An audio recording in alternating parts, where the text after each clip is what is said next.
तो अपनी माता दिति और भाई हिरण्याक्ष की पत्नी को सांत्वना देकर हिरण्यकशिपु ने विचार किया कि अब मैं तप करूंगा, तप करके वर प्राप्त करूंगा, अजर अमर हो जाऊंगा, मृत्यु पर विजय प्राप्त कर लूंगा। ब्रह्मा जी का आराधन करना आरंभ किया और घोर तप किया। ऐसा समय आया कि उसके तप की ज्वाला से तीनों लोक जलने लगे। ब्रह्मा जी से वरदान प्राप्त कर लिया, अलभ्य वरदान, दुर्लभ वरदान, लगभग मृत्यु पर विजय प्राप्त कर ही ली। ऐसा वरदान ब्रह्मा जी ने कहा कि ऐसा वरदान आज से पूर्व कभी किसी को नहीं दिया गया, पर तुम्हारी तपस्या से मैं प्रसन्न हूं तो यह वरदान तुमको प्रदान करता हूं। और आप सब जानते ही हैं, आपने कथा श्रवण की ही है, न दिन में मरूं, न रात में मरूं, न भीतर मरूं, न बाहर मरूं, न जड़ से मरूं, न चेतन से मरूं, न अस्त्र से मरूं, न शस्त्र से मरूं, आपकी बनाई सृष्टि के किसी प्राणी से मेरी मृत्यु ना हो, न देवताओं से मरूं, न गंधर्व राक्षस आदि से, किसी भी प्रकार से मेरी मृत्यु ना हो। एक बार तो ब्रह्मा जी सोच में पड़े। फिर ब्रह्मा जी ने कहा, भाई मैंने कहा है मैं तुझ पर प्रसन्न हूं, वर मांग, और इसने वस्तुतः बड़ा घोर तप किया है तो वरदान तो इसको देना पड़ेगा। और ब्रह्मा जी ने यह कहते हुए वरदान दिया कि आज से पूर्व ऐसा वर किसी को नहीं दिया, पर तेरी तपस्या से प्रसन्न हूं, तुझे यह वर प्रदान करता हूं। अब उस अनंत शक्ति से संपन्न होकर तीनों लोकों पर उसने अपना आधिपत्य जमा लिया। इंद्र को बाहर खदेड़ कर और महेंद्र के भवन में स्वयं रहने लगा। यहां श्रीमद् भागवत में लिखा है कि नारद जी बता रहे हैं कि युधिष्ठिर इतना तेजस्वी था कि समय समय पर आकाश भांति भांति के दृश्य दिखाकर उसका मनोरंजन करता था। समुद्र अपनी रत्न राशि स्वयं ही उसके चरणों तक पहुंचा दिया करते थे। धरती में बिना बोए अन्न उत्पन्न होता था। जहां जिस वस्तु की आवश्यकता होती थी प्रकृति उसकी सेवा में समर्पित कर देती थी। नारद जी कह रहे हैं कभी कभी हम भी अन्य गंधर्वों के साथ उसकी सभा में उपस्थित होते थे।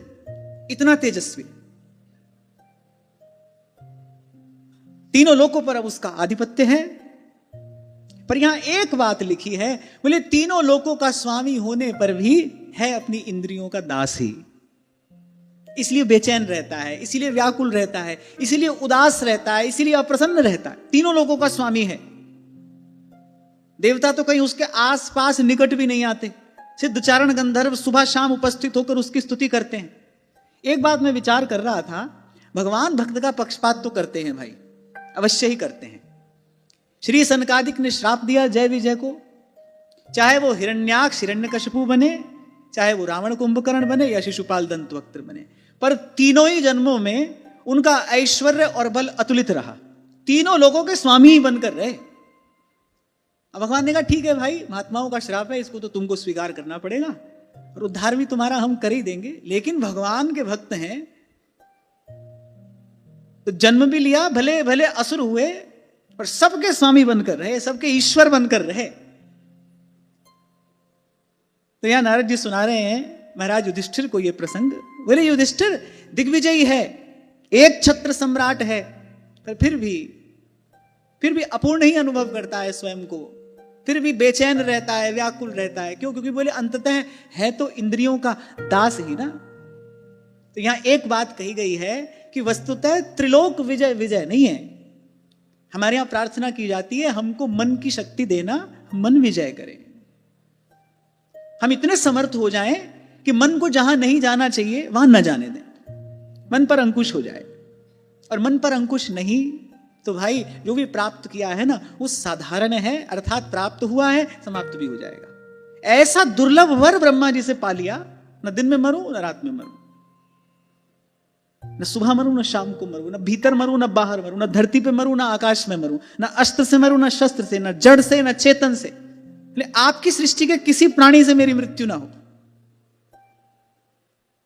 अब क्या है ना, सत्संग तो मिला नहीं, भगवान को तो जानता नहीं, वही उसको लगता है कि भाई सब कुछ ब्रह्मा जी बनाने वाले हैं, जो ब्रह्मा जी की सृष्टि में नहीं है वो होगा कहां। अब उसकी बुद्धि को ये बोध तो है नहीं ब्रह्मा को बनाने वाला भी कोई है।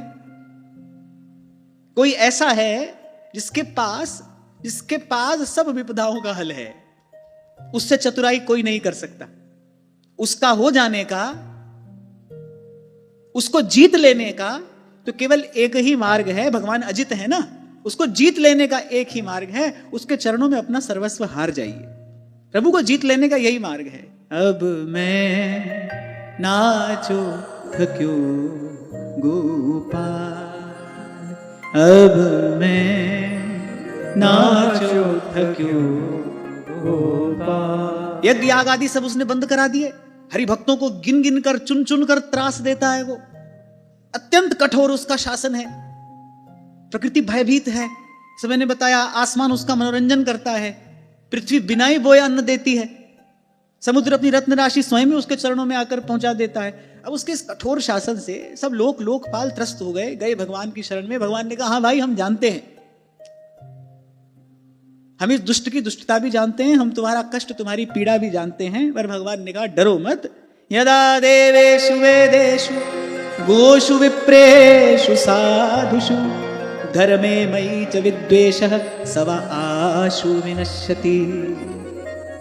मेरी कोई भी प्राणी जब देवता वेद गाएं, ब्राह्मण साधु धर्म और मुझसे द्वेष करने लगता है, शीघ्र ही उसका विनाश हो जाता है, सहज ही उसका विनाश हो जाता है। भगवान ने कहा, ये मूढ़ भी अपने शांत निर्वैर महात्मा पुत्र प्रहलाद से द्वेष करेगा, तब इसका वध करूंगा। एक बात यहां और समझने की है, जिसको कोई भी नष्ट नहीं कर सकता, भक्त का अपराध उसको नष्ट कर देता है। भगवान ने कहा, भाई अभी तो तुमको प्रतीक्षा करनी पड़ेगी। इसने बड़ा कठोर तप किया है, ब्रह्मा जी से वरदान प्राप्त किया है, अभी इसको कोई क्षति नहीं पहुंचा सकता। ले, इसकी संतान होगी, इसका पुत्र महात्मा होगा, निर्वैर होगा। अपने उस निर्वैर महात्मा पुत्र से ये द्वेष करेगा, ये उसकी अवज्ञा करेगा, ये उसको त्रास देगा, ये उसको पीड़ा पहुंचाएगा। बोले तब इसका वध करूंगा। क्यों? क्योंकि भगवान कह रहे ऐसी स्थिति में हम सारे नियम एक और रख देते हैं। मानत बैर बैर अधिकाई। पहले हमारे भक्त का जो बैरी है वो हमारा बैरी है, और हमारे बैरी से हमको कष्ट नहीं है, पर हमारे भक्त के बैरी से हमको कष्ट है। बोले ये मेरे भक्त से बैर करेगा, ये मेरे भक्त से द्रोह करेगा, तब मैं सारे नियम एक और रख के तब इस दुष्ट का दमन करूंगा, तब उसको दंड दूंगा। भगवान ने कहा, भाई अभी तो थोड़ा धीरज धरो, अब जाओ। और मानो भगवान ये भी कह रहे हैं कि तुम भोगों में लिप्त रहते हो, तुमको स्वर्ग का राज्य मिल जाता है, उसके बाद तुमको ना हमारी सुध आती है और न कोई और होश तुमको रहता है, तुम भोगों में लिप्त रहते हो। इसने कठोर तप किया है, और तपव राज, तप से राज प्राप्त होता है, ये तो सिद्धांत है। तप से तेज प्राप्त होता है, तप से ऐश्वर्य प्राप्त होता है, ये तो सिद्धांत है। इसने घोर तप किया है, इसने अपने आप को गला दिया। तो भाई अब तो इसको यह ऐश्वर्य तपस्या के प्रभाव प्रसाद से प्राप्त हुआ है। इसके नष्ट होने का तो केवल एक ही उपाय है, ये भक्त का द्रोह करेगा तब मैं इसको नष्ट करूंगा। फिर नारद जी ने आगे बढ़ाया प्रसंग। तस्य दैत्यपतेः पुत्राश्चत्वारः परमाद्भुताः प्रहरादो भून्महांस्तेषां गुणैर्महदुपासकः। बोले दैत्यराज हिरण्यकशिपु के विलक्षण 4 पुत्र थे। प्रहलाद जी सबसे छोटे, बोले सबसे छोटे पर गुणों में सबसे बड़े। अब यहां से श्री प्रहलाद जी का अत्यंत पवित्र चरित्र आरंभ होता है। एक बार प्रभु नाम, भगवान नाम का स्मरण कर लीजिए। श्रीमन्नारायण नारायण, श्रीमन्नारायण नारायण नारायण, श्रीमन्नारायण नारायण, श्रीमन्नारायण नारायण नारायण, भजमन्नारायण नारायण, भजमन्नारायण नारायण नारायण, भजमन्नारायण नारायण, भजमन्नारायण नारायण नारायण, श्रीमन्नारायण नारायण नारायण, श्रीमन्नारायण नारायण नारायण, भजमन्नारायण नारायण नारायण, भजमन्नारायण नारायण नारायण, लक्ष्मी नारायण नारायण, लक्ष्मी नारायण नारायण नारायण, लक्ष्मी नारायण नारायण, लक्ष्मी नारायण नारायण नारायण, श्रीमन्नारायण नारायण नारायण, श्रीमन्नारायण नारायण नारायण, भजमन नारायण नारायण नारायण, भजमन नारायण नारायण नारायण, श्रीमन नारायण नारायण, श्रीमन नारायण नारायण नारायण, श्रीमन नारायण नारायण, श्रीमन नारायण नारायण नारायण, श्रीमन नारायण नारायण, श्रीमन नारायण नारायण नारायण, नारायण नारायण, श्रीमन नारायण नारायण नारायण। अनंत गुणों के भंडार श्री प्रहलाद जी हैं और श्री प्रहलाद जी के गुणों का कीर्तन श्री नारद जी कर रहे हैं। नारद जी ने महाराज युधिष्ठिर को यह तक कहा कि यद्यपि दैत्य सदा से ही देवताओं के शत्रु हैं, लेकिन देवताओं की सभा में भी जब कभी भक्त चरित्र का वर्णन किया जाता है तो बोले प्रहलाद जी के ही चरित्र का वर्णन किया जाता है, इन्हीं के गुणों का गान किया जाता है। तो उनके दिव्य गुणों में जिस सुंदर गुण का प्रथम कीर्तन श्री नारद जी करते हैं वो कहते हैं गुणैर महद उपासक। संत सेवी हैं, संतों के उपासक हैं, संतों के आराधक हैं, भगवान के भक्तों के भक्त हैं। अरे यद्यपि इस विषय पर अनेक बार चर्चा होती रही और जब तक हम श्रीमद् भागवत के आश्रम में रहेंगे ये बार बार होती रहेगी कि भगवान के भक्त नहीं है, भगवान के भक्तों के भक्त भगवान के भक्त हैं। और ऐसा भगवान का स्वयं का श्रीमुख वाक्य है, मद भक्ता न मे भक्ता, मेरे भक्त नहीं है, मेरे भक्तों के भक्त मेरे भक्त हैं। और भक्ति जब प्रफुल्लित होती है, भक्ति जब परिपक्व होती है, तब यही सुफल उस बेल पर आता है, भगवान के भक्तों की भक्ति।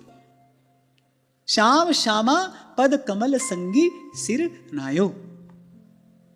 तभी ध्रुवदास जी कह रहे जिनके जाने जानिए युगल चंद सुकुमार, तिनहु ते तिनको अधिक। नवदा भक्ति में तो भगवान ने कहा ही मोते संत अधिक कर लेखा, गोस्वामी जी कह रहे राम ते अधिक राम करिदासा। पर ये सहज में हो जाता है, ये शुद्धा भक्ति का लक्षण है, ये सहज ही हो जाएगा, आपको करना नहीं पड़ेगा। ये माने इसमें मन की कोई खींचातानी नहीं करनी पड़ेगी कि हाँ भाई ये भगवान के भक्त हैं, इनको भगवान से अधिक माने, अधिक दुलारे। ना, ये तो सहज हो जाता है। जब भक्ति परिपक्व होती है तब भगवान के भक्त भगवान से अधिक प्यारे लगते हैं। तो श्री प्रहलाद जी के गुणों का वर्णन करते हुए नारद जी सबसे पहले कह रहे हैं महद उपासक है, महद जनों के उपासक हैं, उन्हीं की उपासना करते हैं, माने उन्हीं के निकट बने रहते हैं। उपासना माने पास बैठना, निकट रहना, बोले भक्तों के ही निकट बने रहते हैं। देखो संस्कृति का मूल वासना है, जीव बार बार इस अंधकूप में आकर पड़ता है। कारण क्या है? वासना। और वासना के नाश का केवल एक उपाय है, कहहित कीजे साधु संगति सो, साधु संगति। और जब मैं कह रहा हूं ना एक, तो मान लेना एक ही है, कोई दूसरा मार्ग नहीं है। जावे कलमश जी को कमल नयन सो, कमल नयन। अभी आज मुझसे किसी ने पूछा वासना नष्ट हो सकती है क्या? वासना का समूल नाश संभव है? अत्यंत कठिन है, पर किसी महज्जन की कृपा से संभव है। यह गुण साधन ते नहीं हुई, अपने करने से तो नहीं होगा। सूक्ष्म अभिमान बना रहता है, साधन का अभिमान बन जाता है, त्याग का अभिमान हो जाता है, वैराग्य का अभिमान हो जाता है। क्योंकि भगवान की माया भी तो कम प्रबल नहीं है ना, उसकी शक्ति भी कम नहीं है, दुरत्यया है, दुर्जय है। तो ऐसे तो बहुत कठिन है, खरोई कठिन है। पर किसी महज्जन की कृपा से, किसी विशुद्ध भक्त, किसी विशुद्ध संत के अनुग्रह से ऐसा हो जाता है। वासना नष्ट हो जाती है, अंतःकरण शुद्ध हो जाता है, निर्मल हो जाता है। हाँ, अपने प्रयास से ये नहीं होता, प्रसाद से होता है। इसलिए बड़े भाग पाइब सतसंगा, तभी भगवान कह रहे हैं, जब कह रहे हैं ना बिनहि प्रयास होई भव भंगा, भव भंग कैसे होगा? जब तक वासना है तब तक भव भंग नहीं है। जब तक वासना है तब तक तो भवभंजन हुआ नहीं, वासना बार बार संसार में लेकर आएगी। जब भगवान कह रहे हैं बड़े भाग पाइब सत्संगा, सत्संग से क्या होगा? इसका भवभंजन का अर्थ है कि हमारी वासना नष्ट हो जाएगी, वासना नष्ट हो जाएगी फिर संसार में नहीं आना पड़ेगा। बिनो ही प्रयास हो ही भव भंगा। इसलिए आपको बार बार कहता हूं, कहता रहूंगा, प्रयास करना है, पुरुषार्थ करना है, इस जीवनी शक्ति का सदुपयोग करना है तो सत्संग प्राप्त करने के लिए करिए, सत्संग प्राप्त करने के लिए करिए, इसमें प्रमाद मत करिए। भाव देह का पोषण रक्षण करने वाला केवल सत्संग है, एक नहीं, जन्म जन्मांतरों से संचित अनेक अनेक वासनाएं इस अंतःकरण में पड़ी हैं। कब कौन सी सन्मुख आकर खड़ी हो जाएगी कहा नहीं जा सकता है। सत्संग में प्रमाद मत करिए, कुछ भी हो, कैसी भी स्थिति हो, प्रयास करिए, प्रार्थना करिए प्रभु से, पर यहां में प्रमाद ना करें। अरे यहां तो रसिकों ने कहा है दिन राति, महाप्रभु कह रहे हैं साधु संगति कर अनु दिन राति। ध्रुवदास जी कह रहे रसिकन संग फिरे दिन राति। यहां तो दिन रात के सत्संग की प्रार्थना की गई है। कबीर जी कहते हैं दर्शन करिए साधु का दिन में कई कई बार।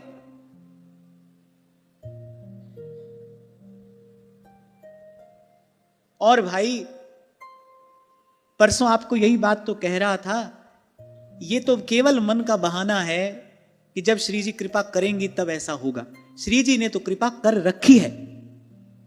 ये जो बानक आपके हमारे जीवन में बना है ना, ये कोई हमारे पुण्यों का फल नहीं है। मानुष तन वृंदा विपिन, महाप्रभु की चरण शरण और राधा वल्लभ लाल, महाप्रभु की चरण शरण है। श्री सेवक जी, ध्रुवदास जी प्रभृति रसिक महानुभावों का संग हमको प्राप्त है, उनकी वाणी, उनका भाव हमको प्राप्त है। श्री जी और क्या कृपा करेंगी भाई? तो कभी ये मत सोचना ये मन का बहाना है।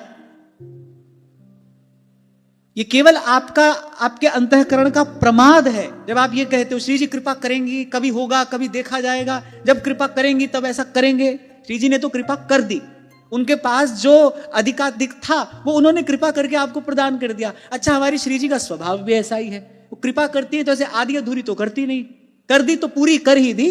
मनुष्य का जन्म दे दिया, भारत भूमि में दे दिया, वृंदावन दे दिया, महाप्रभु की चरण शरण, बिना कृपा श्री राधा रानी क्यों शरण हित जू की पावे। महाप्रभु की चरण शरण में आ पड़े हम,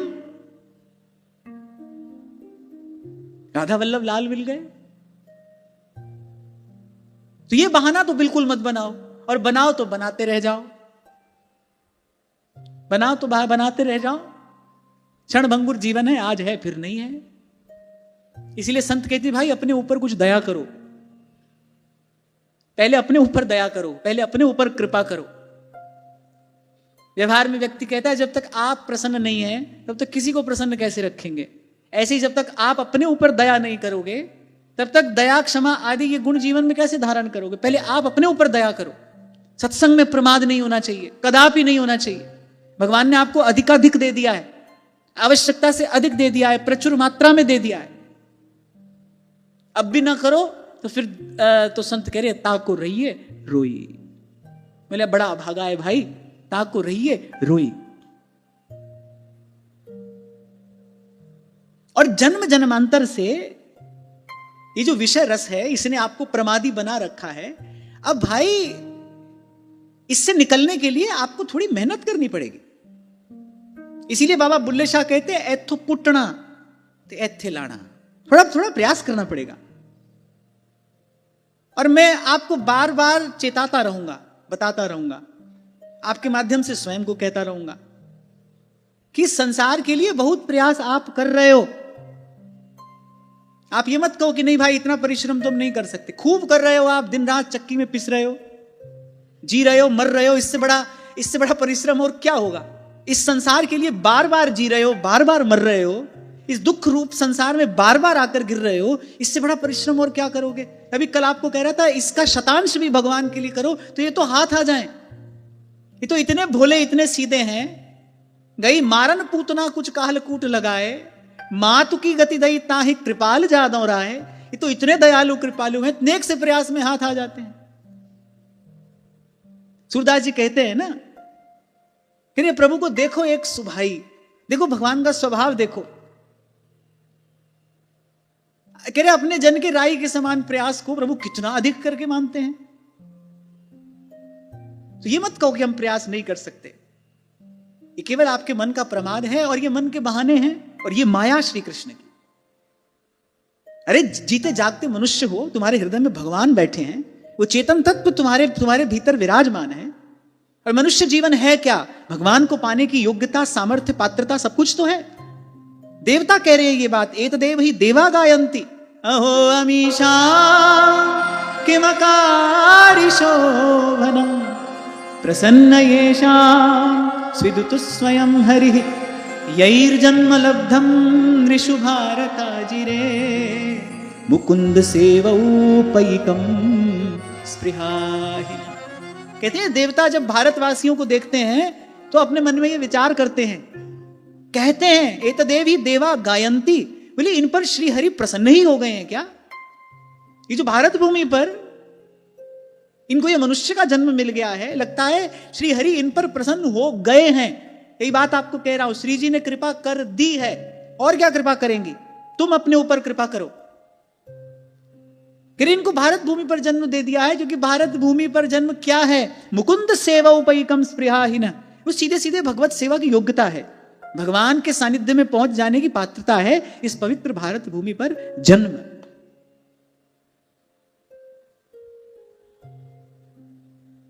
तभी उस दिन आपको सुना रहा था, भीखा भूखा कोई नहीं, सबकी गठड़ी लाल, यहां पर गांठ खोल देखत नहीं, ताते फिरे कंगाल।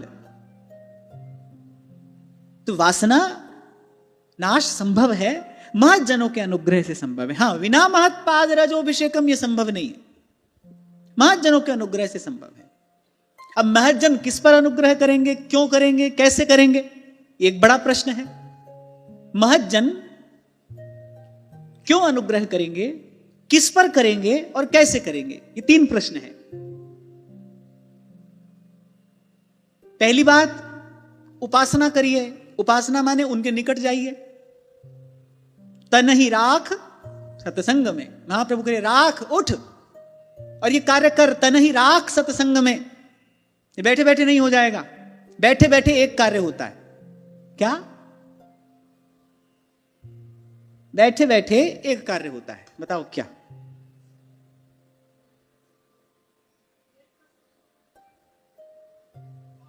ये तो छोटी मोटी बात बता दी आपने, व्यर्थ का सोचना। बड़ा कार्य होता है, बैठे बैठे एक बड़ा कार्य होता है। क्या है? ये सब छोटी मोटी बातें हैं भाई। बैठे बैठे जीवन नष्ट होता है। ये जो छोटी मोटी बात तुम कह रहे हो, व्यर्थ का सोचना, फोन चलाना, छोटी मोटी बातें हैं। बैठे बैठे तो केवल जीवन नष्ट होता है। इसलिए क्यों कृपा करें? श्री हरिवंश कृपा क्यों करें? सेवक जी महाराज कह रहे हैं ना, अरे आचार जन जाए अनुसरे, प्रथम हृदय श्रद्धा जो करे, आचार जन जाए अनुसरे। पूछा गया क्यों हरिवंश कृपा करें, कैसे हो जाएगी कृपा? देखो, धीरे धीरे समझते जाना। संसार में बार बार गिरने का कारण क्या है? वासना। अपने प्रयास से वासना पूर्ण रूप में नष्ट नहीं हो सकती। वासना नाश का उपाय क्या है? महत जनों का अनुग्रह। मुख्यतस्तु महत कृपयैव, नारद जी कह रहे भक्ति सूत्र में, ध्रुवदास जी कह रहे मूल तो कृपा रसिक भक्तन की। सब महापुरुष एक ही बात कह रहे हैं, महत जनों का अनुग्रह। अब महत जन क्यों अनुग्रह करें, किस पर करें, कैसे करें, ये तीन प्रश्न हैं। किस पर करेंगे? भाई जाएगा जो उनके पास, उसी पर तो करेंगे। जाइए, उपासना, उनके निकट, उनके समीप, उनकी सन्निधि में जाइए, वो कृपा करेंगे। क्यों करें?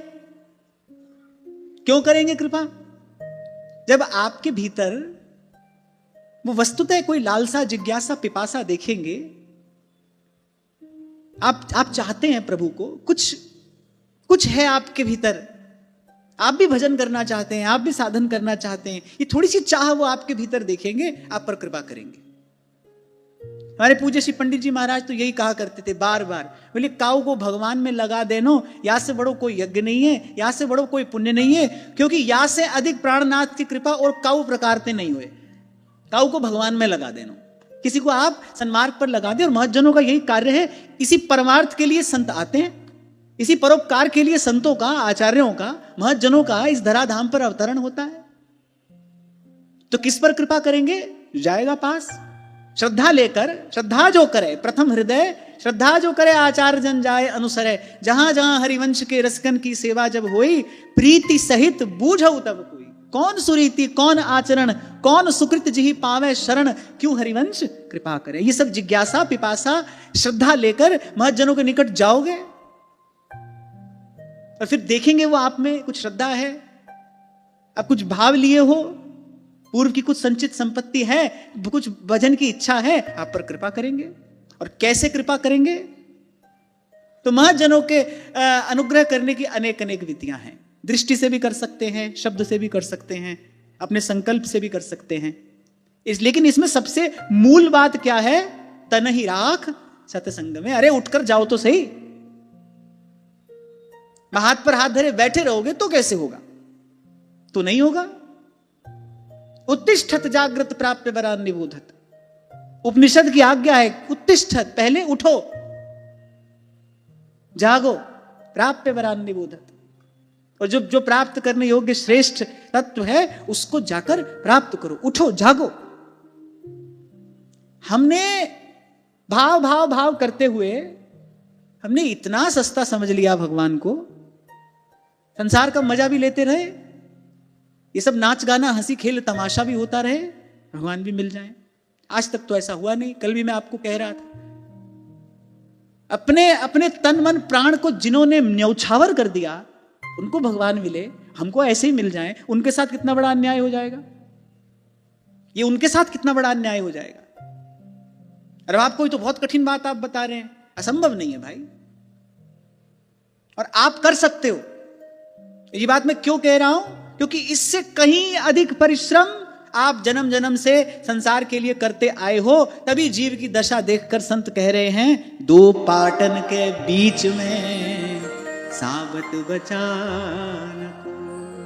और कहना किसी से नहीं है कुछ भी भाई, किसी से कुछ कहना नहीं है, किसी से कुछ मांगना नहीं है, किसी से कोई व्यवस्था नहीं करानी है। अपने भीतर की इस चाह को, अपने भीतर की इस प्यास को बढ़ाना है।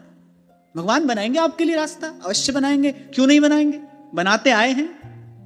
5 वर्ष का बालक घर से निकलता है, नारद जी मिल जाते हैं। 5 वर्ष का बालक घर से निकला है, नारद जी जैसे सदगुरु मिल गए। प्रचेतागण भगवान का भजन करने के लिए निकले, तीनों लोकों के गुरु साक्षात भगवान शंकर मिल गए, उपासना की सब विधि बता दी। कैसे मान जाए भगवान रास्ता नहीं बनाते? तुम बहाना मत बनाओ, भगवान तो रास्ता बनाते हैं। लेकिन जब आप बहाना बनाते हो फिर भगवान कुछ नहीं बनाते। जब तुम बहाना बनाते हो फिर भगवान कुछ नहीं बनाते।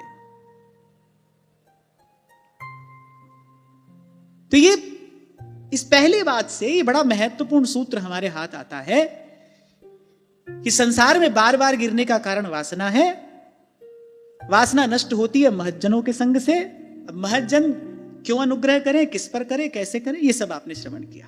किस पर करेंगे? जो उनके पास जाएगा।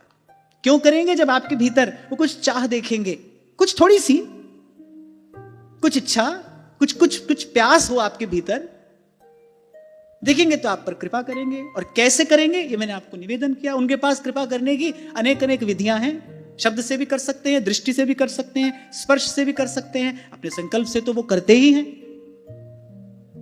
ये जो महाप्रभु ने हमको उपासना की पद्धति प्रदान की, ये जो रसरीति महाप्रभु ने हमको प्रदान की, ये महाप्रभु की कृपा ही तो है, मार्ग ही तो बना कर दिया।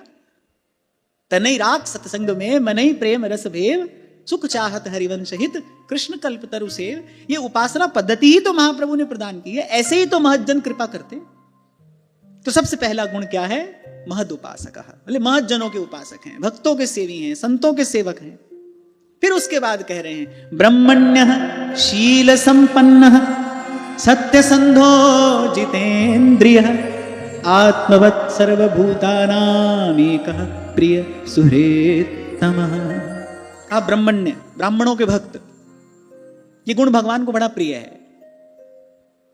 भगवान स्वयं ब्रह्मण्य देव हैं। फिर कहा शील संपन्न, अत्यंत पवित्र जीवन। शील, क्योंकि भगवान स्वयं शील निधान है ना, श्री ठाकुर जी स्वयं शील निधान है। उनके भक्त भी वैसे ही होते हैं, और उनके निकट रहने वाला ऐसा ही हो तभी निकट रह सकता है। किंचित किंचित भूल हुई जय विजय से, आना पड़ा ना 3 बार यहां। सनकादिक ने कहा तुम्हारे जैसे भाव वाले भगवान के चरणों के निकट कैसे रह सकते हैं? ये जो तुम कर रहे हो इसके मूल में तो रजोगुण तमोगुण है, भेद बुद्धि है। मेरे तुम जैसे भगवान के चरणों के निकट कैसे रह सकते हैं? जाओ आसुरी योनि में चले जाओ। भगवान शील निधान है, उनके पास रहना है, भाव से उनके निकट रहना है, तो फिर शील संपन्न तो होना ही पड़ेगा। कल ये जो इतनी विस्तृत चर्चा मैंने की इसीलिए कि भाई जीवन में सदाचार नहीं है, पवित्र आचरण यदि नहीं है, आपका किया कराया सब शून्य है। ध्यान रखना, उससे केवल एक दुर्भाव की आपको प्राप्ति होगी, किया तो कुछ नहीं, व्यर्थ का दंभ अभिमान होगा, भाई हमने बहुत सेवा भजन किया है, कुछ नहीं होगा उससे, टस से मस नहीं होगे आप। और मैं देखता हूं इसी पवित्र आचरण के अभाव में, सदाचार के अभाव में एक नहीं अनेक जीवन बीत जाते हैं, लेकिन मन की वृत्ति, मन की कुटेव जो कि त्यों रहती है, मन वैसा का वैसा।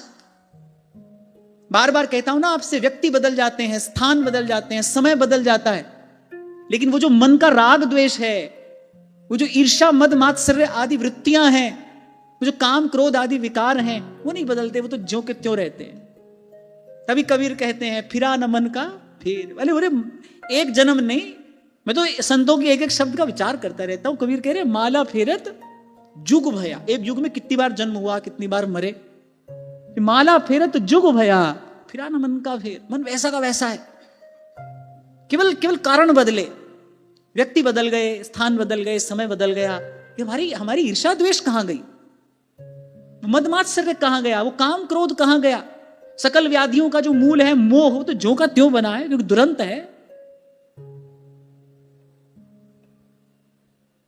और उसमें भी जो युवा भाई बहन सुनते हैं, उनको तो मैं बड़ी विनम्रता पूर्वक कहूंगा, कहता रहूंगा, भजन कम हो अधिक हो कोई बात नहीं, आपको संसार में भी व्यवहार में भी रहना है, कोई बात नहीं, लेकिन आपका जीवन पवित्र रहना चाहिए।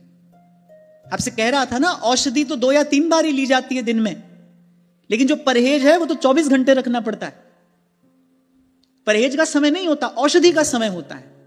आप माला करते हो, आप सेवा करते हो, आप ध्यान जप जो भी करते हो, उसका तो समय है, 1 बार 2 बार 3 बार आप करो, लेकिन जो नहीं करना वो तो आपको कभी नहीं करना। जो निषेध है उससे तो सर्वदा सर्वथा बचे ही रहना है। हाँ, और कल आपको ये मैंने अवश्य कहा था कि इस दिशा में अगर कदम उठाना है तो प्रथम सोपान क्या है? आहार शुद्धि। आज एक बालक ने प्रश्न किया है, क्या मैं 23 वर्षीय युवक हूं और आपके बताए मार्ग पर पूर्ण रूप से चलना चाहता हूं, 2 वर्ष से निरंतर आपको श्रवण कर रहा हूं, पर लेकिन ऐसी परिस्थिति में हूं कि अशुद्ध आहार ग्रहण करना पड़ता है, और आपके बताए मार्ग पर भी पूर्ण रूपेण चलना चाहता हूं, तो आहार शुद्धि के विषय में आप मेरा मार्गदर्शन करें कि मैं इस परिस्थिति से कैसे जूझूं, कैसे निपटूं। देखो भाई, भगवत स्वरूप आचार्यों ने जो कह दिया है ना, उसमें तनिक भी छेड़छाड़ करने का हमारे पास में कोई अधिकार नहीं है। मैं जिस स्थान पर बैठा हूं, मुझे तो श्रुति शास्त्र सम्मत बात आपको कहनी है, उसके अनुकूल आप जीवन को कितना बना सकते हो, कैसे बना सकते हो, यह आपको देखना है। इतना मैं अवश्य आपको कहूंगा। आपकी इच्छा यदि तीव्र है तो भगवान मार्ग बनाएंगे, बना देते हैं। प्रभु का द्वार सदा खुला है, पग पग पर प्रभु रखवाली करते हैं, संभाल करते हैं, और तभी कोई इस मार्ग पर चल पाता है। पर मुझे तो श्रुति शास्त्र सम्मत सिद्धांति कहना है। मैं इस विषय में कोई किंतु परंतु नहीं कर सकता, मैं अपनी ओर से कोई छूट आपको नहीं दे सकता। भगवान वेदव्यास का वाक्य है, कहा कि प्रायश्चित्तम चिकित्साम च ज्योतिषम धर्म निर्णयम विना शास्त्रेण यो ब्रूयात तमाहुर ब्रह्म घातकम। प्रायश्चित्तम, किसी पाप का प्रायश्चित कोई पूछे, किसी रोग की चिकित्सा, प्रायश्चित्तम चिकित्साम च ज्योतिषम और धर्म निर्णयम। बोले इन चारों का उत्तर अगर कोई बिना शास्त्र के देता है तो उसको ब्रह्म हत्या लगती है। विना शास्त्रेण यो ब्रूयात तमाहुर ब्रह्म घातकम। आपने कहा कि आहार अशुद्ध लेना पड़ता है। अब भाई आपके लिए कोई विशेष नियम तो नहीं बनाया जा सकता। छांदोग्य उपनिषद का मंत्र है, सनकादिक देवर्षि नारद से कह रहे हैं, आहार शुद्धौ सत्व शुद्धि, सत्व शुद्धौ ध्रुवा स्मृति, स्मृति लंभे सर्वग्रंथी नाम विप्रमोक्ष। उपनिषद में यह बात कही, अनादिकाल से यह सिद्धांत चला आ रहा है। बुद्धि शुद्ध कैसे होगी, बुद्धि निश्चयात्मिका कैसे होगी, भगवान में लगने वाली बुद्धि कैसे होगी? बोले आहार शुद्ध हो, सत्व शुद्धि, सत्व शुद्ध हो, ध्रुवा स्मृति, बुद्धि शुद्ध होगी, अखंड स्मरण के योग्य बनेगी। सब कहते हैं मन चंचल है, इधर उधर भाग जाता है, भजन में लगता नहीं। क्यों नहीं लगता? उसका यह कारण है। उपनिषदों में ये रहस्य कहा गया है, पहले आहार शुद्ध हो, उससे क्या होगा? सत्व शुद्धि, धीरे धीरे बुद्धि शुद्ध होगी, विमल होगी। आहार शुद्ध हो सत्व शुद्धि, सत्व शुद्ध हो ध्रुवा स्मृति, और स्मृति लंबे सर्वग्रंथि नाम विप्रमोक्ष।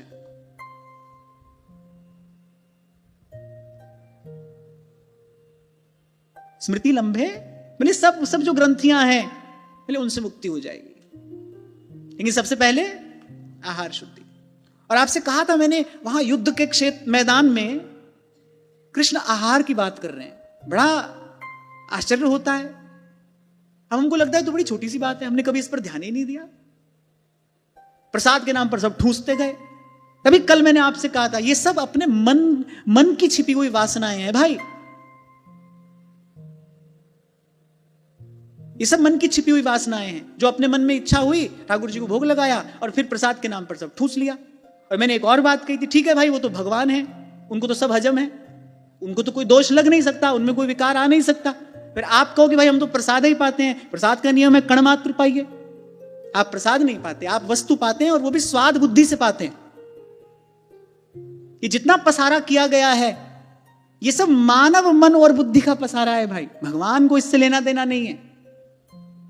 ये संतों का मार्ग नहीं है, ये संतों की रहनी नहीं है।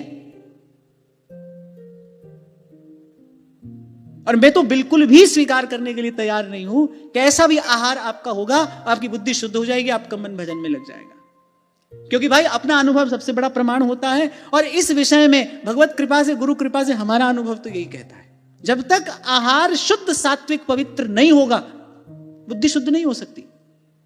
इस तत्व को ग्रहण करने वाली जो बुद्धि चाहिए, ऋतंभरा तत्र प्रज्ञा, भगवान पतंजलि कहते हैं, वो प्राप्त की जाती है पहले। और फिर मैंने कहा अनादिकाल से यही परंपरा चली आ रही है, हमारे लिए नियम नहीं बदलेगा भाई। फिर हाँ, आपने कहा कि आहार के विषय में आप थोड़ा मार्गदर्शन कर दीजिए। तो वैसे तो मुझे लगता है श्री गीता जी का 17वां अध्याय आपको पढ़ लेना चाहिए। भगवान ने गीता जी के 17वें अध्याय में आहार के विषय में जितना हमारे लिए जानना आवश्यक है उतना भगवान ने कह दिया है। पर फिर भी आपने पूछा है तो मैं आपको बता देता हूं। भगवान कह रहे हैं, आयु सत्व बलारोग्य सुख प्रीति विवर्धना रस्याः स्निग्धाः स्थिरा हृद्या आहाराः सात्विक प्रिया। तीनों प्रकार के आहार भगवान ने बता दिए, सात्विक, राजसिक, तामसिक। बोले आयु सत्व बलारोग्य, आयु शुद्ध बुद्धि, शरीर में बल और निरोगता, सुख प्रीति, जिसको खाकर आपके शरीर को सुख मिले, शरीर को रोग रूपी कष्ट ना पहुंचे, शरीर को रोग रूपी व्याधि रूपी पीड़ा ना पहुंचे। सुख प्रीति विवर्धना रस्याः स्निग्धा, सरस मधुर स्निग्ध और स्थिरा हृदया, देर तक जिसका सार सत्व आपके शरीर में रहे, बोले ऐसा आहार सात्विक आहार है। यद्यपि बड़ा महत्वपूर्ण विषय है और ये प्रथम सोपान है साधक के लिए, प्रथम सोपान। क्योंकि मैं देख रहा हूं उपासना पद्धति में कुछ ऐसी विकृतियां आ गई हैं, प्रसाद के नाम पर कुछ भी खाए चले जा रहे हैं। प्रसाद है, प्रसाद है, प्रसाद है। घोर रजोगुणी वस्तु ठाकुर जी को भोग लगाई, स्वयं पाई, प्रसाद है। नहीं भाई, ये अनुचित है, ऐसा नहीं है। अरे अभी प्रसंग आया है तो मुझे एक बात और भी कहनी है। बिना वेद लक्षणा गौ माता की कृपा के आहार शुद्ध सात्विक हो नहीं सकता। गौ का दुग्ध, गौ का घृत, पंचगव्य, सात्विक आहार के लिए, सत्व शुद्धि के लिए गौ माता की कृपा आवश्यक है। इसलिए यहां सनातन धर्मावलंबियों को पहले भी मैंने निवेदन किया था, आप एक एक व्यक्ति का यह कर्तव्य है गौ माता की सेवार्थ, गौ माता के रक्षणार्थ, गौ की सेवा के लिए, रक्षा के लिए, संवर्धन के लिए आपको, हमको, सबको अपने अपने हिस्से की आहुति देनी चाहिए। आज गौ पालन प्रत्येक व्यक्ति नहीं कर सकता है, कोई बात नहीं, आपके शहर में गौशाला होगी जहां वेद लक्षणा गौ माता की सेवा होती होगी, तो वहां जाकर आप अपने अपने हिस्से की सेवा करिए। पर यह सब भारतवासियों का कर्तव्य है कि गौ माता की कृपा के बिना सत्व शुद्धि संभव नहीं है। सात्विक आहार आएगा कहां से? अब तो न्यूज चैनल वाले भी आपको बता रहे हैं, डेयरी प्रोडक्ट्स के नाम पे आप जहर खा रहे हैं। सबसे अधिक मिलावट अगर किसी वस्तु में हो रही है तो वो दूध और दूध से बने पदार्थ हैं। आप अगर बाजार से खरीद कर कुछ खा रहे हैं ना, तो आप जहर खा रहे हैं।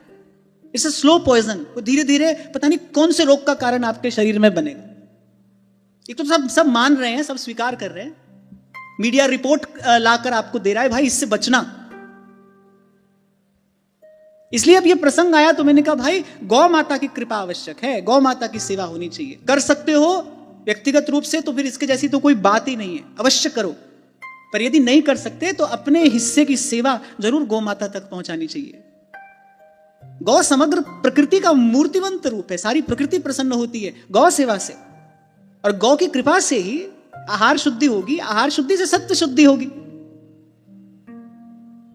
ये सब कड़ियां एक से एक जुड़ी हैं। क्योंकि जैसा आहार सात्विक भगवान ने बताया है, रस्या स्निग्धा स्थिरा हृदया आहारा सात्विक प्रिया। अभी तो भाई गौ का दूध है, गौ का घृत है, माखन है। आप कहो कि भाई घी दूध माखन तो जर्सी गाय का भी है, नहीं, वो जर्सी गाय भैंस ये सब नहीं, वेद लक्षणा गौ माता। कट्वं न लवणात्युष्ण तीक्ष्ण रूक्ष विदाहिनः आहारा राजसस्येष्टा दुःख शोकामय प्रदाः। बड़ा कड़वा, अम्ल, खट्टा, बहुत अधिक नमक हो जिसमें। अब देखो बड़े आश्चर्य की बात है, योगेश्वर भगवान वहां युद्ध क्षेत्र में अर्जुन को यह सब बात समझा रहे हैं। मैं इसलिए आपको बार बार कहता हूं भाई, बड़े महत्व की बात होगी तभी कही जा रही है। साधन के लिए ये कुछ बड़े महत्व का विषय होगा, तभी इतने विस्तार से भगवान ने बताया। और वहां उपनिषदों में, माने अनादिकाल से ऋषि परंपरा इसका विचार कर रही है। अनादिकाल से आहार शुद्ध हो सत्व शुद्धि, सत्व शुद्ध हो ध्रुवा स्मृति। संकादिक कह रहे हैं देवर्षि नारद को ये बात। तो पहले भगवान ने कहा सात्विक आहार कैसा होता है। यद्यपि यहां भगवान कह रहे हैं सात्विक व्यक्ति को ऐसा आहार प्रिय होगा, माने यही सात्विक आहार है। अब आप ये भी देख लेना कि आपकी वृत्ति जो है सात्विक है, राजसिक है कि तामसिक है। फिर भगवान ने कहा कड़वा, खट्टा, नमकीन। हमारे भोजन में तो यही सब है। क्यों?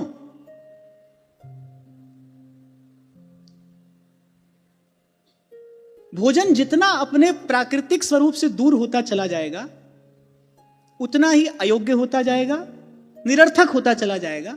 फिर उससे केवल रसना के स्वाद का पोषण हो रहा है, बस। उससे ना कोई पोषक तत्व शरीर को मिल रहा है। और जो सात्विक आहार का गुण है, देर तक जिसका सार सत्व शरीर में रहे और शरीर को बल, पोषण, सुख, शांति प्रदान करे, ऐसा उसमें कुछ नहीं होता, कुछ भी नहीं होता। हमारे यहां तो भाई खूब समोसा, कचौड़ी, पुआ भोग लगता है, फिर हम खूब खाते हैं उसको, प्रसाद है भाई। आपको ठीक लगे आप खाओ, मैंने कहा आपने मुझसे पूछा है तो मैं तो भाई जो कहना चाहिए वही कहूंगा, जो श्रुति शास्त्र सम्मत सिद्धांत है वो मुझे कहना पड़ेगा, मुझे कहना चाहिए।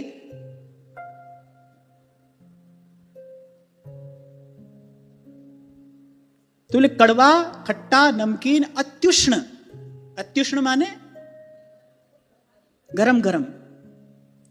हमारी ये भी एक शर्त रहती है, अरे गरम गरम खाइए, गरम गरम पाइए, गरम गरम, है ना। खैर ठाकुर जी की सेवा में आने पर ये तो एक और हो ही जाता है, भाई प्रसाद ही पाना है, प्रसाद को तो गरम किया नहीं जाता, कर लेते हैं कुछ लोग, है ना। प्रसाद गरम नहीं किया जाता है, प्रसाद तो प्रसाद है। मैं देखता हूं सर्दी में, जाड़े में, फिर थोड़ा सा तपा लिया प्रसाद को। एक बार मैंने कहा फिर से आंच पर नहीं चढ़ाना चाहिए प्रसाद को। एक व्यक्ति कहने लगा नहीं हम तो माइक्रोवेव में गर्म कर लेते हैं, आंच पर तो नहीं चढ़ाते। ये बहुत सारे लोग यहां ऐसे बैठे हैं, मैं जानता हूं। यदि ऐसा कर रहे हो तो फिर प्रसाद बुद्धि है ही नहीं उसमें, तो वस्तु बुद्धि है, स्वाद बुद्धि है, प्रसाद बुद्धि कहां है। प्रसाद बुद्धि का लक्षण ही कुछ और होता है भाई, वो इस प्रपंच में नहीं पड़ेगा। तो कह रहा है दूजे तीजे जो जुरे, साख पत्र कछुआई, ताही सो संतोष कर रहे, अधिक सुख पाई। और जैसे हमारे रसिकाचार्यों ने, जैसे रसिक महानुभावों ने यहां रहकर भजन किया है, उनकी रहनी तो कुछ और ही संकेत आपको हमको प्रदान करती है। तो अत्युष्ण, और फिर कहा तीक्ष्ण, तीखा, चटपटा, रुक्ष, रूखा, और विदाहीन, दाहक, हृदय में दाह उत्पन्न करने वाला। बोले कोई बात नहीं अब तो खाओ, फिर एक एंटासिड खा लेंगे, बड़ा अच्छा उपाय है, अभी तो खाओ फिर एक एंटासिड खा लेंगे। चाय, कॉफी, जब आपके, आप सोचो जो वस्तु भीतर जाने पर आपके यहां दाह उत्पन्न कर रही है शरीर के लिए, जो कष्टकारी है, आप तो स्वयं ही अपने शरीर को कष्ट दे रहे हैं, आप तो आत्म पीड़क बन रहे हैं। तो भगवान ने कहा आहारा राजसस्येष्टा, बोले ये सब राजसी आहार है। कैसा है? दुख शोकामय प्रदा, बोले शरीर को दुख और मन को शोक प्रदान करने वाला है। और फिर आगे भगवान ने कहा यातयामंगत रसं पूति पर्यूषितं चयत उच्छिष्टमपि चामेध्यं भोजनं तामस प्रियम। अधपका, रसहीन, दूषित। बड़ा आश्चर्य होता है कि देखो इस पवित्र भूमि पर रहने वाले लोग कहां पर पहुंच गए। म्लेच्छवत जीवन हो गया बिल्कुल। ऐसी स्थिति में भजन होगा? करके देखो, ऐसे भजन होगा। एक थाली में खा रहे हैं। कोविड में रुक गए थे, क्यों रुक गए थे? इतना ही प्यार बढ़ता है, खाओ। जिसको कोविड हुआ है खाओ, उसका झूठा प्यार बढ़ता है। तो अब तो हमने ये भी सुना कहीं कहीं पर, तो माने जो तथाकथित ऐसे ऐसे मतवाद आज प्रचलित हो गए हैं, वहां पर 2-4 लोगों को एक साथ बिठा के खिलाया जाता है एक थाली में। कोई कहीं से आ रहा है, कोई कहीं से आ रहा है, कुछ पता नहीं कौन कहां से आ रहा है, और बैठकर खा रहे हैं। भगवान की बात तो सुनो, भगवान की बात तो मानो। जिन भगवान की पूजा आरती कर रहे हो वो कह क्या रहे हैं ये तो सुनो। तामसी भोजन में भगवान ने उच्छिष्ट कहा है, झूठा।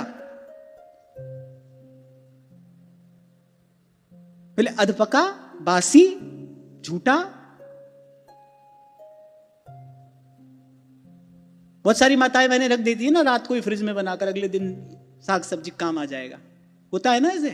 चलो जिनके घर ठाकुर जी की सेवा है वो तो मुझे लगता है बचे रहते होंगे इन सब चीजों से, तो नहीं तो प्राय करके आज यही चलन हो गया है। जब यहां वहां कथा के लिए जाते थे तो भाई बड़ा ही विचार करना पड़ता था। प्राय यही प्रयास करते थे भाई कम से कम खाना पड़े, खाए भी तो भाई अपना ही कोई व्यक्ति जाकर बनाए। जहां देखो वहीं जूठन पसरी है, सारा चौका जूठा है। फ्रिज खोल लो, वहां सब जूठी चीजें पड़ी हैं।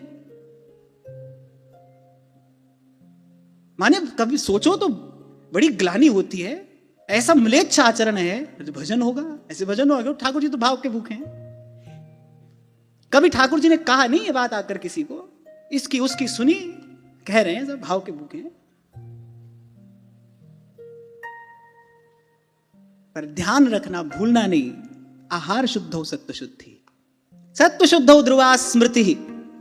अखंड स्मरण करने वाली जो बुद्धि है, ऐसा स्मरण जिसका तार टूटे नहीं, जो अविच्छिन्न है, वो प्राप्त कैसे होगा? ऐसे होगा। इसलिए कल मैंने कहा था भाई इस दिशा में आगे बढ़ना है, सबसे पहला कदम यही है, आहार शुद्धि। और इसमें सबसे पहला काम क्या करना है ये भी कल मैंने बताया था। और मैं बड़ी विनम्रता पूर्वक आपको एक बात कह रहा हूं, सर झुकाकर आपको मैं ये बात कह रहा हूं कि मैं कुछ भी अपने जीवन में प्रयोग किए बिना, अनुभव किए बिना नहीं कहता हूं, करता हूं, देखता हूं, उसका परिणाम देखता हूं, तब मैं आपको निवेदन करता हूं। आहार शुद्धि, और उसमें भी सबसे पहला कार्य क्या कर सकते हो आप? हाँ, बाहर का खाने से बचिए। पता नहीं कौन बना रहा है, किसका हाथ लगा है, उसका मन बुद्धि कैसा है, उसका विचार चिंतन कैसा है। और ध्यान रखना, बहुत सारे शुद्ध दूध को एक बूंद कांजी की बिगाड़ सकती है, एक बूंद खटाई की बिगाड़ सकती है। कभी कभी क्या होता है, क्या है ना, मनुष्य है, छल कपट के नए नए बहाने खोज लेता है। फिर आज हमारा चीट डे है। चीट डे, चीट का मतलब क्या होता है? छल कपट, ऐसा ही कुछ होता है ना। चीट को यही तो कहेंगे। देखो कैसा मनुष्य का मन बुद्धि हो गया, वो अपने आप से छल कपट करे, बोले आज हमारा चीट डे है। वो जो इतने दिन मेहनत की, वो एक दिन चीट करके सब सत्यानाश अपने हाथ से ही कर लिया। अरे आज आहार शुद्धि आरंभ करोगे, धीरे धीरे सत्व शुद्धि की ओर बढ़ोगे। 10 कदम चलकर 4 कदम पीछे आ गए तो हमेशा मार्ग पर ही बने रहोगे, लक्ष्य तक पहुंचना नहीं होगा कभी।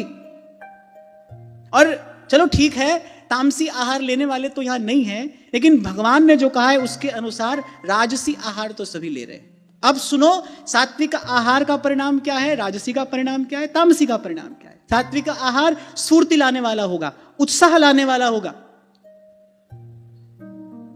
जो सात्विक आहार है वो स्फूर्ति लाएगा। अब गाय का बच्चा देखो, उसमें एक स्फूर्ति होती है, कैसे उछलता है, कूदता है, हाथ नहीं आता। वहीं आप भैंस का बच्चा देखो, पड़ा है तो पड़ा ही है वो। तभी किसी ने ये कहावत बनाई होगी ना, भैंस के आगे बीन बजाना। वो बीन बजाने वाला अपने प्राण फूंक के मर जाता है, भैंस तो टस से मस नहीं होती, जो कि त्यों पड़ी है।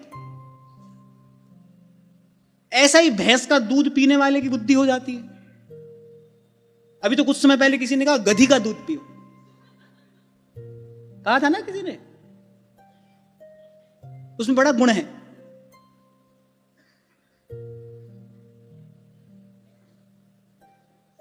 तो सात्विक आहार का परिणाम क्या है? स्फूर्ति, उत्साह, प्रमाद राहित्य। राजसी का परिणाम क्या है? उत्तेजना।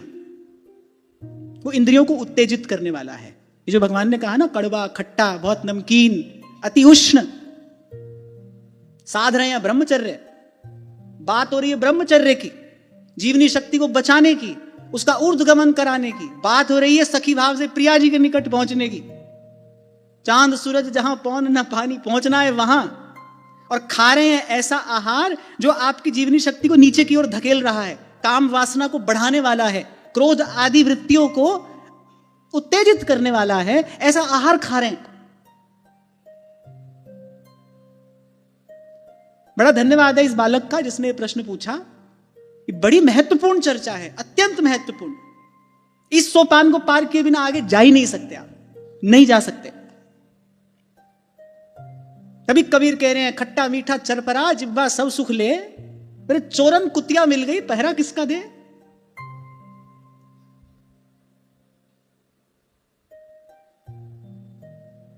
इसीलिए आपको कल कह रहा था, प्रसाद के नाम पर यह सब अनीति ठीक नहीं है। एक बात बताओ, ठाकुर जी चाहेंगे आपको रोगी बनाना? सोच के देखो, बताओ, प्रभु चाहेंगे आपको रोगी बनाना? आधी से ज्यादा चीज मैदा और चीनी से बनती है कि नहीं, जो आप भोग लगाते हो। आयुर्वेद की दृष्टि से, चिकित्सा विज्ञान की दृष्टि से, किसी भी दृष्टि से वो वस्तु शरीर के लिए अच्छी नहीं है, स्वस्थ नहीं है, गुणकारी नहीं है। ठाकुर जी चाहेंगे आप ऐसी वस्तु उनको भोग लगाओ और फिर ठूस ठूस कर पाओ और बीमार होकर पड़ जाओ? प्रभु चाहेंगे ऐसा? अरे भगवान ने ये सुंदर मनुष्य का जीवन दिया, स्वयं को साधने के लिए दिया है, साधन करने के लिए दिया है। आप सब आचार्यों का दर्शन करो। देखो महाप्रभु जी विराजे हैं, सेवक जी विराजे हैं, व्यास जी हैं, ध्रुवदास जी हैं, चैतन्य महाप्रभु का आप दर्शन करो, आपको कोई नहीं मिलेगा इतने बड़े पेट वाला।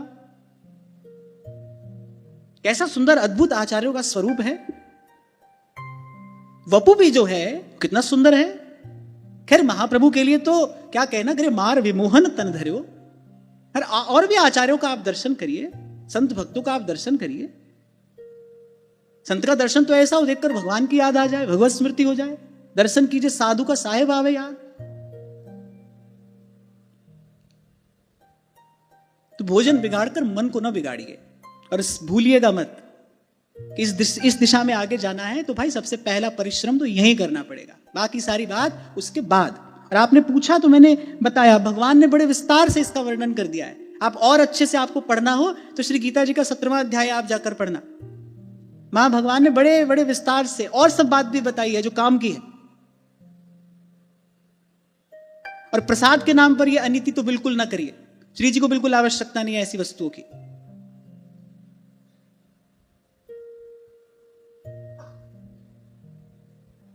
हाँ तो कहां थे हम? शील संपन्न ब्रह्मण्य शील संपन्न सत्यसंधो जितेंद्रिय। ब्रह्मण्य देव है, ब्राह्मणों के भक्त हैं, वे कह रहे शील संपन्न है, पवित्र जीवन है, सदाचार युक्त जीवन है। और आज जो छोटी सी बात कही ना मैंने, राजसी आहार लेने से क्या होगा? इंद्रियां उत्तेजित होंगी। इंद्रियां उत्तेजित होंगी, जीवन कैसे पवित्र रहेगा बताओ? जो भोजन भीतर जाकर आपकी इंद्रियों की उत्तेजना बढ़ा रहा है वो जीवन को कैसे पवित्र रहने देगा? एक बार सोचो तो, विचारो तो, कैसे रहेगा? और हमको तो अब आकर ये थोड़ा सा अनुभव हो रहा है कि ये जो चाय कॉफी है इसका भी बहुत बड़ा हाथ है साधक का मन बिगाड़ने में, बड़ा हाथ है।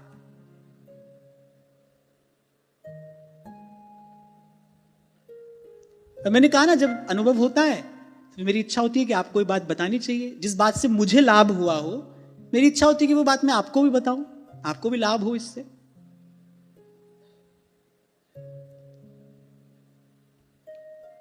फिर आगे कह रहे हैं सत्य संधो जितेंद्रिय, सत्य प्रतिज्ञ और जितेंद्रिय। और जब इंद्रियों को जीतने की बात आएगी, सबसे पहले कौन सी इंद्रिय को जीतना है? रसना। मैं आपसे कह रहा था जब बाहर रहना है तो हमारे लिए भागवत धर्म क्या है? मंदिर में तो श्रवण कीर्तन करेंगे, लेकिन जब संसार व्यवहार में रहेंगे तब हमारे लिए भागवत धर्म क्या है? दया सर्वभूतेषु संतुष्ट्या येन केन वा सर्वेन्द्रियोपशांत्या चतुष्यत्याशु जनार्दन। सब इंद्रियों की शांति, और उसमें सबसे पहले क्या है? जिह्वा है। और मैं आपको बड़ी विनम्रता पूर्वक कह रहा हूं, आप इतना करके देखिए, आप देखो इससे कितना कितना चमत्कारिक परिवर्तन आपके जीवन में आता है। कितने सारे संकल्प विकल्प शांत हो जाएंगे। सात्विक भोजन किस प्रकार सीधे मन चित्त पर अपना प्रभाव डालता है, आप स्वयं इसका अनुभव करके देखिए।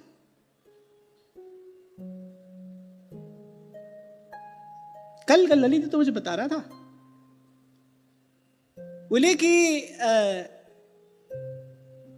जैसे कोई कर्मकांडी ब्राह्मण हो ना, तो सुबह सुबह जब तक उसके घर में धूप गुग्गल आदि का धुआं ना हो उसको प्रसन्नता नहीं होती। पहले घर का पूरा वातावरण वो स्वच्छ पवित्र करता है, पूरे घर में धूप आदि देकर एक पवित्र धूम्र उसके घर में होता है, यज्ञ वेदी का धुआं होता है। ऐसे हम लोगों के घर में सुबह सुबह जब तक पराठे का धुआं ना हो, यही मुझे कल बता रहा था,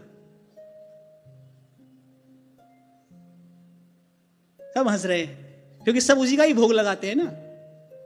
नहीं, बड़ी अच्छी बात है, अगर ऐसा नहीं है बहुत अच्छी बात है।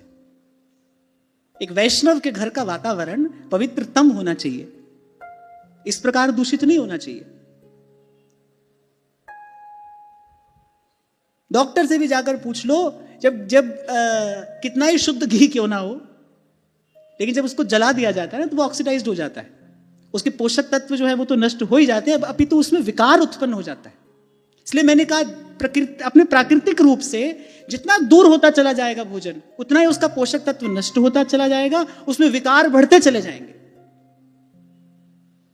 खूब चटखारा लेकर डीप फ्राइड खाते हैं, थोड़ा फ्राइड भी नहीं, बोले डीप फ्राइड।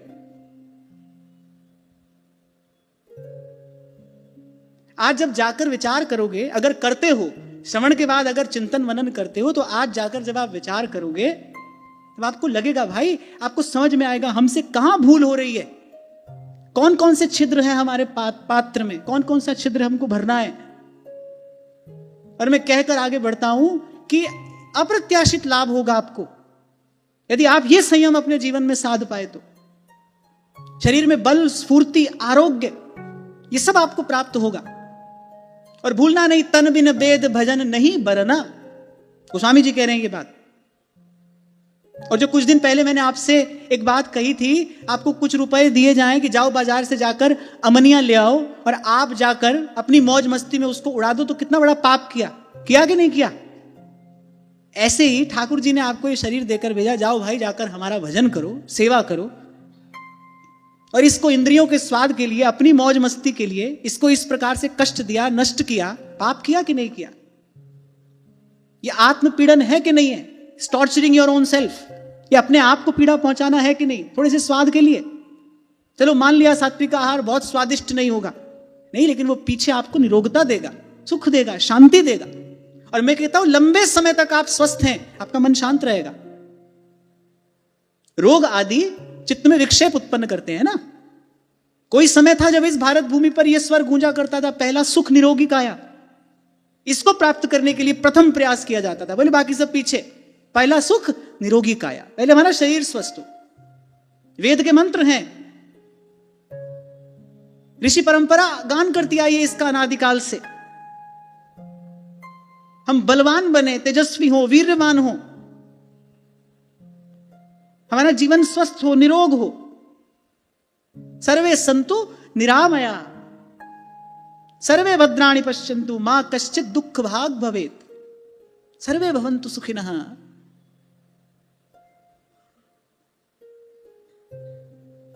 तो मैं कभी कभी विचार करता हूं कि हमारी उपासना पद्धति में भी समय के साथ साथ कुछ ये विकृतियां आ गई हैं, जो स्वाभाविक है, कोई बात नहीं, हमको फिर से परिष्कार करना है। हमको संतों भक्तों आचार्यों का जो जीवन है, उनकी जो रहनी है, हमको उसी की ओर देखना है। आज क्या हो रहा है इससे अर्थ नहीं है, भीड़ क्या कर रही है इससे तो बिल्कुल भी अर्थ नहीं है। क्या होता है ना, भीड़ की गति क्या है, भीड़ का चलन कैसा है, अरे सब लोग जा रहे हैं, कुछ तो होगा, ये होता है कि नहीं, सब लोग जा रहे हैं, कोई बात तो होगी, हम भी चलकर देखते हैं। अरे आधी से ज्यादा जनता शराब पी रही है, अब तुम भी कहोगे कुछ तो होगा, पी के देखते हैं। इतने लोग आज बहुतायत में मदिरा पान करने लगे हैं, माताएं बहनें पीने लगी हैं। अब आप ये सोचोगे भाई बहुत लोग पी रहे हैं, कुछ तो होगा, हमको भी पीकर देखना चाहिए, ये तो कोई बुद्धिमानी नहीं है।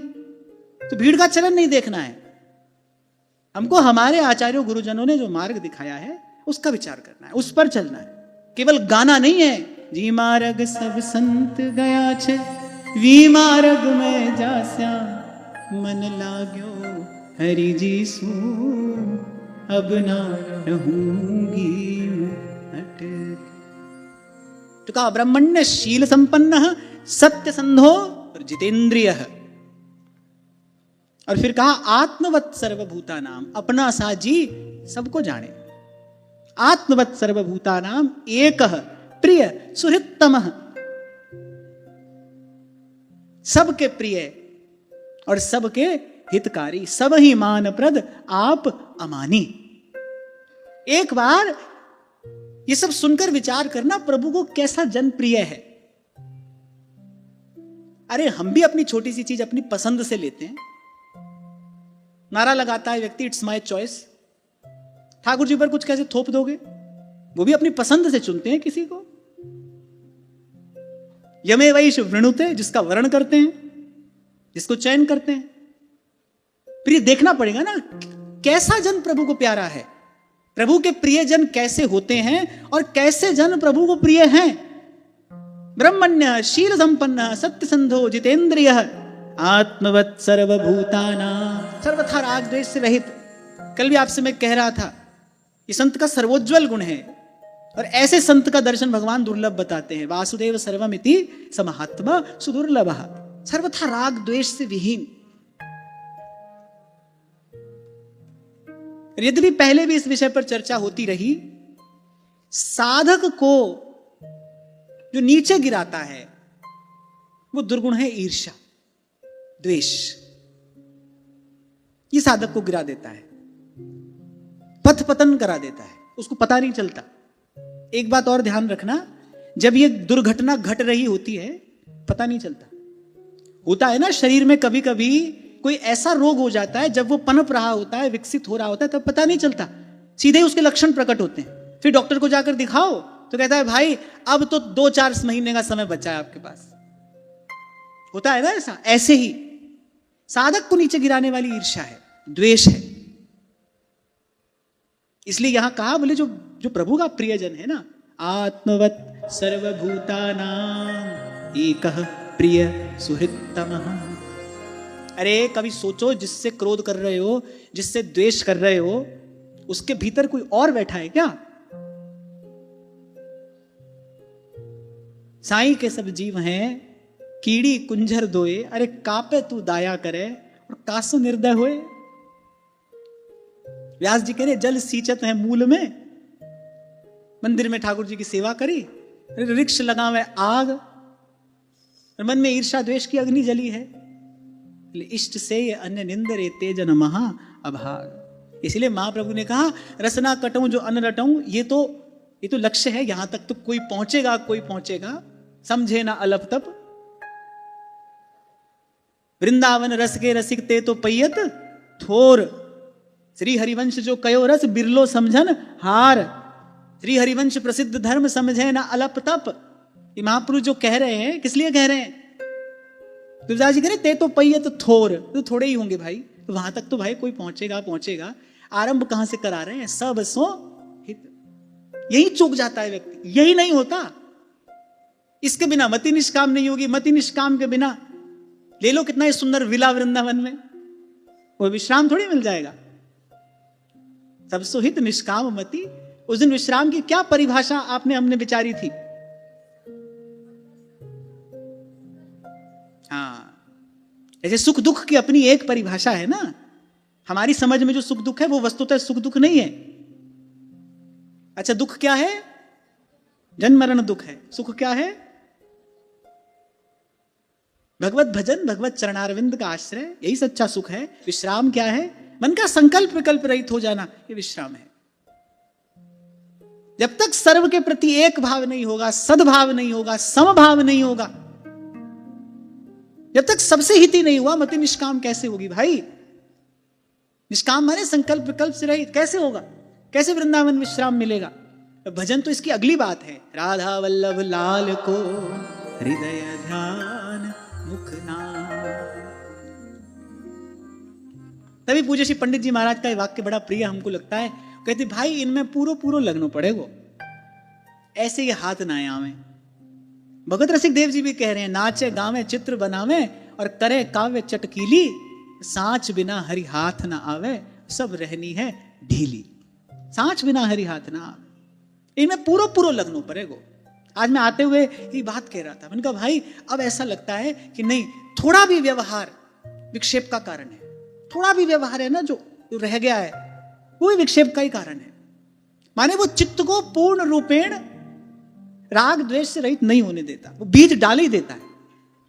कोई हमारा बड़ा प्रिय है, बड़ा हमारा सुहृद है, अब वो आया, उसने हमसे बात की। एक उदाहरण दे रहा हूं मैं। अब वो आया, उसने हमसे बात की, अब उसको किसी से झंझट है। अब वो क्योंकि हमारा बड़ा सुहृद है, उसने अपने हृदय की बात हमको बताई। अब भाई हमको पर निंदा सुननी पड़ी कि नहीं सुननी पड़ी? पर चर्चा, पर निंदा हमको सुननी पड़ी ना। और कभी कभी ऐसा भी होता है, जब बहुत सावधान आप नहीं होते तो अकारण ही जिसके विषय में आपने सुना, उसके विषय में अकारण ही आपके मन में भी कोई अनुचित भाव आ सकता है। तो मैं देखता हूं कि व्यवहार है तो भाई झंझट का ही कारण, पर जितना प्रभु बचाएं कोई बचे। और इच्छा जरूर है कि प्रभु अब सर्वथा इससे बचाकर, अब प्रभु कृपा करहु की भांति, सब तज भजन करो दिन राति, सब तज भजन करूं दिन रात। तो आज की चर्चा के बाद और कुछ नहीं, तो तुम्हारे ठाकुर जी जो आप सबकी कुंज कुंज में विराजमान है ना, आपके ठाकुर जी हम पर बड़े प्रसन्न होंगे। बड़े बड़े सुंदर राग भोग की व्यवस्था आपने करा दी। यदि हमारी बात सुनकर मान जाओगे तो सच बताओ, हम ऐसा करते हैं कि नहीं करते? बाजार से वस्तु ली, ठाकुर जी को भोग लगाया, प्रसाद समझ कर पाया। करते हैं ऐसा कि नहीं करते? करते हैं। जो नहीं करते बहुत साधुवाद के पात्र हैं, लेकिन जो करते हैं उनको नहीं करना है, इससे बचना है। कुछ भी यदि निवेदन करने का मन भी है, फिर स्वयं सिद्ध करिए ना, आप बनाइए। और अब लगे हाथ एक और बात सुन लो, ये जब आप बनाने की बारी आएगी ना, 2-4 बार में सबरी श्रद्धा पूरी हो जाएगी। लिखवा लो हमसे, जाड़े में तो भले ना हो, गर्मी में तो हो ही जाएगी। अरे कौन चूल्हे के निकट घंटों खड़ा रहेगा? और सत्संग में तो सुना ही था, दूजे तीजे जो जुरे साग पत्र कछुआई, एक कंदमूल ठाकुर जी को निवेदन करो, हो जाए काम। करके देख लेना, नहीं मानो हमारी बात, करके देख लेना।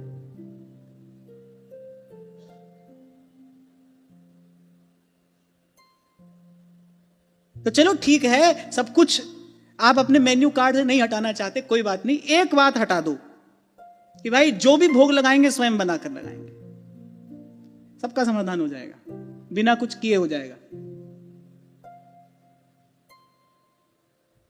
तो आज से इतनी बात पक्की, ठीक है ना? आपको जो भोग लगाना है आप लगाओ, लेकिन स्वयं पकाओ, स्वयं सिद्ध करो, शुद्धता पूर्वक रसोई में स्वयं सिद्ध करो, भोग लगाओ। और वस्तुतः सेवा की परिपाटी भी यही है। मैं कोई अनुचित बात तो आपको कह भी नहीं रहा हूं। व्यास जी आए तो महाप्रभु जी स्वयं ही तो अमनिया बना रहे थे रसोई में। अरे अमनिया तो छोड़िए, चूल्हे में जो लकड़ी जलेगी वो भी स्वयं ही चयन करने गए हैं वो तो।